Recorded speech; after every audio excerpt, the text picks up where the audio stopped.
Hello, and welcome to another edition of For the Health of It, a new segment on health and wellness dedicated to getting important health information out to you and our community.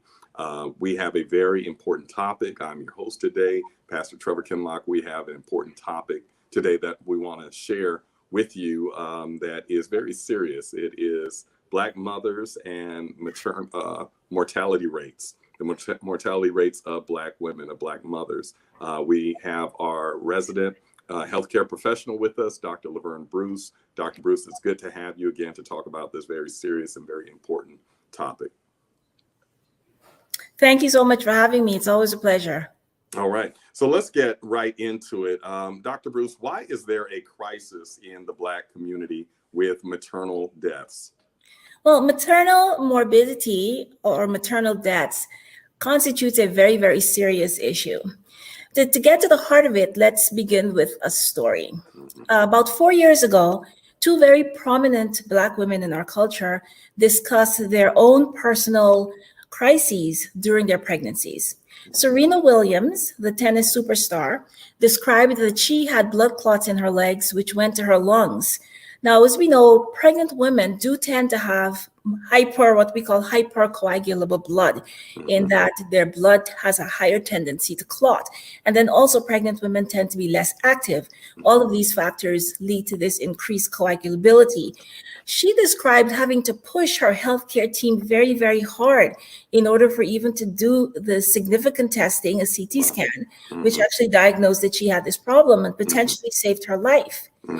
The other person was Beyonce Knowles. During her pregnancy with twins, she described developing something called toxemia of pregnancy. The medical term is preeclampsia, and it's characterized by a triad of symptoms which are very easily recognizable. One is a surge in blood pressure. Two is the development of protein leaking into the urine. And three is the development of something medically called edema, which really is swelling, generalized swelling and fluid retention in the body. Fascinatingly, Beyonce described growing to 218 pounds. And normally she's a size 4 to 6. So that must have been quite a significant change in her body. Now, toxemia can be fatal if it's not treated. And removing the babies actually cures the problem. So she had to have an emergency cesarean section to remove her twins and save her life. Now, just a little aside, it's called preeclampsia, but eclampsia is when the fluid situation is so bad that even the brain swells and the pregnant woman can have seizures and die. Now, both of these women are two actually of the wealthiest and fittest women in the world. Yet still, they had these pregnancy-related problems, which were, well, I can't really say because I wasn't their physician whether it was caught in time, but these pregnancy-related problems which were potentially life-threatening. I'm sorry, go ahead, Dr. Bruce. No, this translates to a large number of women in the United States that we will discuss during this conversation. So I think that what you just shared, what is concerning is, again, these are women that are quite wealthy. These are Black women that are but yet they still had to press their healthcare professionals to get the care that they need. And we know, again, it shows up over and over again in the data how Black women and Black families in general don't get the same quality of care. And so just the importance of being your own healthcare advocate, making sure you know your body and that you press and advocate for yourself. So I think that's fascinating, something that you just shared and pointed out there about these two ladies. What are some of the statistics around these mortality rates with Black women in pregnancy? What are some of the statistics that cause alarm? Dr. Kinlock, these statistics are actually terrifying. Now, for example, in the United States of America, maternal mortality is described in terms of deaths per 100,000 births. And in the United States, the average for 2019 was 20, which rose to 24 in 2020. Now, if you do a ranking of the world, you will find that the 10 best countries have a mortality rate that's between 2 and 5 per 100,000 births. In the US, we are 24. Do you know what number that puts us at? That puts us at 58. We are doing worse than Kazakhstan, worse than Uruguay, worse than Moldova, Wow. and yet we're one of the most developed countries in the Mhm. world.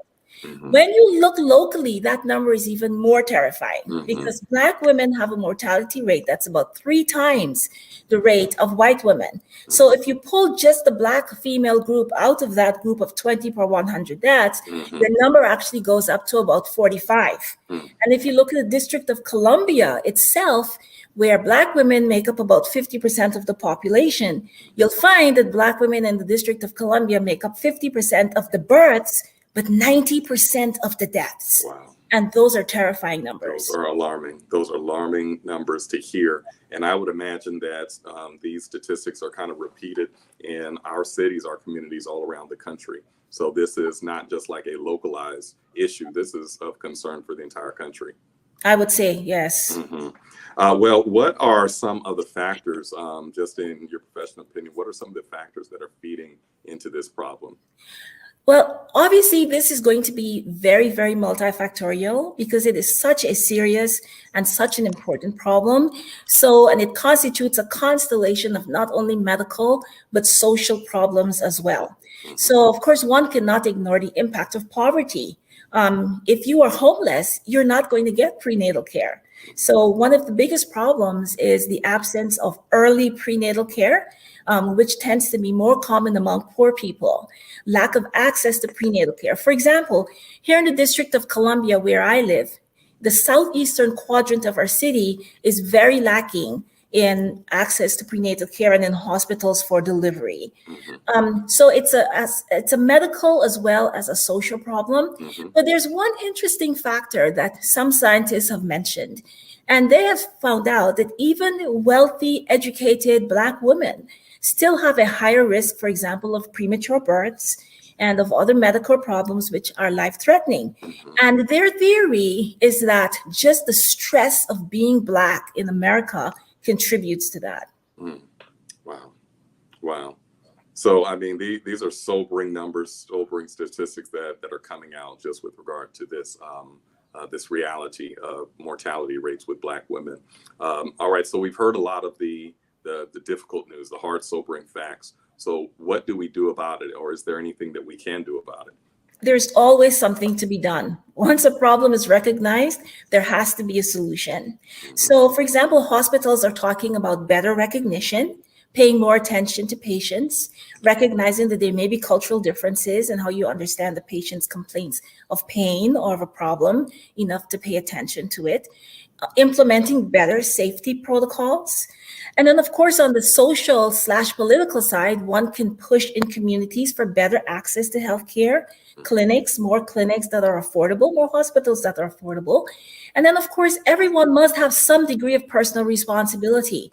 So, Black female patients who are pregnant must pay attention to making sure that be more assertive about access to healthcare if it's very difficult to obtain. Hmm. Um, Educating themselves about nutrition and how they should treat their bodies. Hmm. And basically, self advocacy is also another very important aspect. But obviously, there's so much to be done, and I can't even begin to cover the entire issue. This could take an entire day's worth. Certainly, but I think what is important is that we are not helpless to these statistics, to these numbers. That we have some power, some agency to be able to shift the narrative, shift the dynamic. Certainly on the broader social level, but also on the individual level. And so, Absolutely. as you're talking to Black mothers, you have just shared a number of things that Black pregnant mothers can do to ensure that they are never a part of this statistic. Correct. All right. Educating yourself as to how your body functions and Mhm. what you need to do to grow a healthy baby is very, very important. Awesome, awesome, wonderful. All right, mothers, fathers, everybody out there, we can do something. We are not bound by these horrible statistics, but we can actually help better our chances and better ourselves by the practical wisdom and advice that was just shared by our very own Dr. Bruce. So I want to thank you all. If this was informative, if this was helpful to you, or you know that this can benefit someone, please be sure to like, to share, to subscribe, to get this out. We want to make sure that we are educating as many people as we can, because we do know that when we do that, we are making a difference in our community. We're blessing one another, and we are ultimately being our brother and our sister's keeper. So, Dr. Bruce, thank you so very much for sharing this information with us again. And to everyone, this is another episode of For the Health of It. May God bless you. And as always, no matter what, keep the faith. Thank you for the privilege, as always.